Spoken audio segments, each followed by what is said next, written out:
might be vulnerable to that radicalization. The president went out of his way earlier this year to say that he wants to brand Antifa domestic terrorists. Why not call the white supremacist groups, the right-wing groups? They're also engaged in terror. I was very concerned when I heard him say that for two reasons. One, we don't have a statute that allows us to label groups domestic terrorism organizations. We do have a statute for foreign terrorist organizations, but not one that labels domestic terrorist organizations.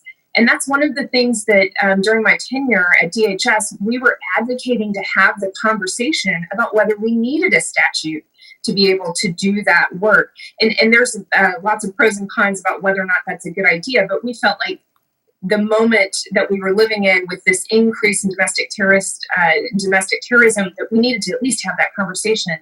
But the White House wouldn't let us go there. So I found it odd that a year after El Paso, all of a sudden he's willing to talk about domestic terrorism, but he's doing it in the context of Antifa, which nobody in the counterterrorism community was concerned about Antifa. What we were concerned about was what we saw in El Paso or in Poway or in San Diego.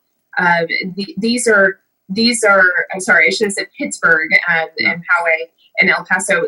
Those are the places where we've seen extreme hate motivated by, and while they were supposedly lone individuals, these are people that were connected online to an ideological movement that promoted violence, that incited violence for the purpose of their end goal of eventually overthrowing the United States and establishing a white nation.